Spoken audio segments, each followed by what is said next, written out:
First day back driving, yay! So even though I was so excited to get back to driving, and yes, it has definitely helped to make me feel more human again, I'm going to be 20 weeks pregnant this coming Friday, which it's actually Wednesday already, so it's only 2 days away. I am having a little bit of a harder time with these drives. It's getting harder to breathe, and it's just a little hard for me in the mornings when I go to drop Jax off at school.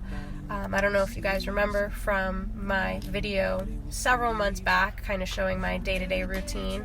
Well, my day-to-day routine at that time, of course, which is pretty much the same, just without the boutique work at this point in time. But in that video, it shows how long the walk up to the school is in the mornings. You have to park in this dirt parking lot and walk all the way up to the gate to drop him off. The bigger I get, the harder those walks are getting, and I'm starting to now notice that after I make those walks, I kind of feel some pressure in the area that the cerclage is, or I'm guessing in the area that the cerclage is, because those were the areas that I kind of had pain in right after the cerclage surgery for a while. So it's starting to freak me out, especially because we're getting so close to those marks of when Mila was born at 22 weeks and Jax was born at 24 weeks. So mentally I'm starting to have some issues. Not to say that I haven't had some mental issues through this process already, but this is a little bit different when you're coming up on the marks of when your children were born extremely premature. It just kind of does something to you up there, and I just keep praying my butt off that we're going to make it far past those marks of when Mila and Jax were born with this little bean. Was looking really forward to Jax being done with school for the summer, but his teachers recommended that he did this 1-month program of summer school, and it's actually at a different school, so I'm hoping that the drop-offs in the morning at that school isn't going to be a super long walk. 'Cause there's a kind of love that God only knows what you've been through.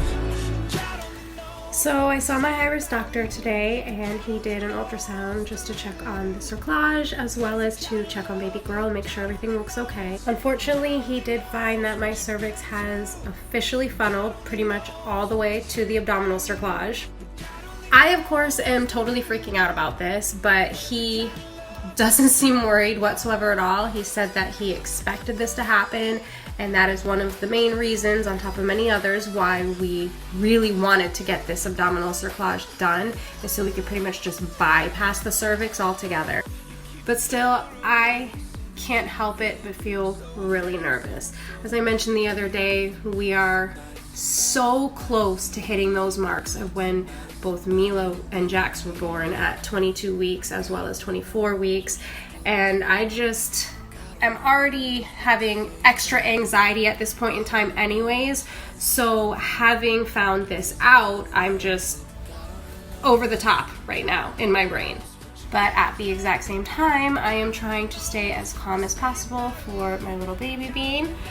I just really want us to get past the point of viability, which is 24 weeks, same time that Jax was born at. Not saying at all that I want her to come at that point in time. No, I want her to make it well past that 24-week mark. So I just saw my doctor for my every 2-week checkup that I normally go in for. I am 22 weeks and 4 days pregnant as of today.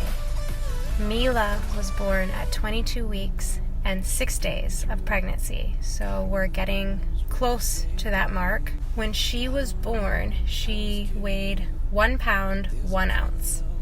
And when Jax was born at 24 weeks and 3 days into my pregnancy, he weighed 1 pound, 4.8 ounces. Our little Brindley Marie is weighing 1 pound, 4 ounces at this moment in time.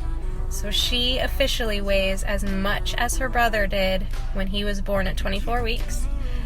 I cried when the doctor told me that. I just feel so happy to hear that she's measuring and weighing in ahead of schedule. Also, I got some other good news today. It looks like that funneling that was happening has closed back up, which is great news because I have been stressing hardcore about that. So all in all, today's doctor appointment went great. So as of today, I am officially the most pregnant I have ever been. Today was Jax's milestone day, where I was 24 weeks and 3 days pregnant, and that's when he was born. He was born at 24 weeks and 3 days into my pregnancy. I have to be honest, getting through these milestones feels great, but also at the same time, it was really hard, especially getting through the 22 weeks and 6 days into pregnancy, which is when Mila was born. My head was just an absolute wreck that day. I kind of just kept expecting the worst and praying for the best. But here we are. We officially passed those marks, and I just feel great about it. I just had another checkup with my high-risk doctor. Baby girl is still ahead of schedule, even though she's technically only 24 weeks and 4 days as of today. She's showing up as 25 and 2. The doctor is still really happy with how the cervix is looking and how the cerclage is looking and how baby girl is looking. So again, another great doctor's appointment. There's a kind of